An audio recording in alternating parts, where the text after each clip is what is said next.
প্রবল গতিতে রুদ্রমূর্তি নিয়ে ধেয়ে আসছে ঘূর্ণিঝড় রেমান।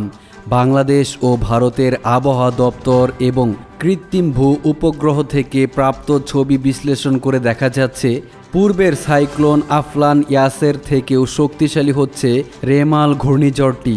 তাণ্ডব লীলা চালাবে বলে আশঙ্কা করা হচ্ছে, কারণ সময় যত যাচ্ছে পরিস্থিতি ততই খারাপ হয়ে যাচ্ছে। এরই মধ্যে ফুঁসে উঠেছে সমুদ্রকূলে আছড়ে পড়েছে বিশাল বিশাল ঢেউ, বেড়ে গেছে সমুদ্রের পানির উচ্চতা, সেন্ট মার্টিনে পানি ঢুকতে শুরু করেছে। ইতিমধ্যে বাংলাদেশে 10 নাম্বার মহা বিপদ সংকেত এবং ভারতে রেড অ্যালার্ট জারি করা হয়েছে।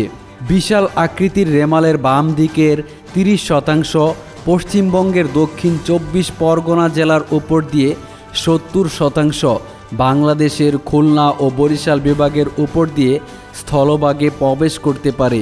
স্থলভাগে আঘাত করার সময় বাতাসের সর্বোচ্চ গতিবেগ থাকতে পারে ঘন্টায় 135 কিলোমিটার। আঘাত হানার সময় 8 ফুট উচ্চতার জলোচ্ছ্বাস উপকূল ভাগ প্লাবিত হতে পারে। অতি ভারী বৃষ্টিপাত হতে পারে। গতিপথ অপরিবর্তিত থাকলে আজ রাতে বাংলাদেশের পটুয়াখালী, খেপুপাড়া ও পশ্চিমবঙ্গের সাগর দ্বীপের মধ্যভাগে কেন্দ্রমুখ রেখে স্থলভাগে আছড়ে পড়বে এই অতি শক্তিশালী সাইক্লোনটি। খুলনার সুন্দরবন থেকে শুরু করে চট্টগ্রাম পর্যন্ত উপকূলীয় জেলাগুলোতে পড়তে পারে এর প্রভাব।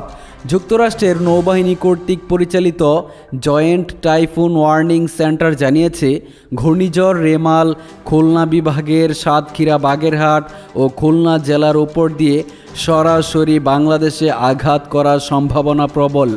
গতকাল সন্ধ্যা থেকে সাগর উপকূল ভাগে থেমে থেমে দমকা হাওয়া সহ বৃষ্টি শুরু হয়। গভীর সঞ্চালনশীল সজল মেঘমালায় দেশের অধিকাংশ এলাকায় আকাশ ছেয়ে গিয়েছে।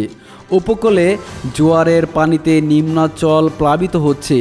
আবহাওয়া অধিদপ্তরের পরিচালক মোহাম্মদ আজিজুর রহমান জানান, আজ রাত 9টা থেকে 12টার মধ্যে উপকূলে আঘাত হানতে পারে ভারতের পশ্চিমবঙ্গের সাগরদ্বীপ ও বাংলাদেশের পটুয়াখালী জেলার খেপুপাড়ার নিকট দিয়ে আজ মধ্যরাত নাগাদ স্থলভাগ অতিক্রম করতে পারে।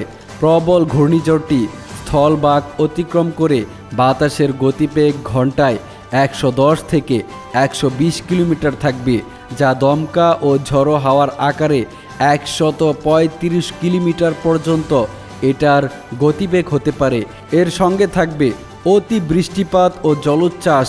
সুতরাং যে সব এলাকার উপর দিয়ে রেমাল অতিক্রম করবে একটা ধ্বংসাত্মক প্রভাব এখানে পড়তে পারে। সারা দেশে ভারী থেকে অতি ভারী বৃষ্টিপাত হতে পারে। 24 ঘন্টায় 300 থেকে 350 কিলোমিটার বৃষ্টি হওয়ার সম্ভাবনা রয়েছে। তবে সারা দেশে একরকম বৃষ্টি হবে না। চট্টগ্রাম ও কক্সবাজার অঞ্চলে এই ধরনের বৃষ্টিপাত হলে পাহাড় ধসের ঝুঁকি থাকবে।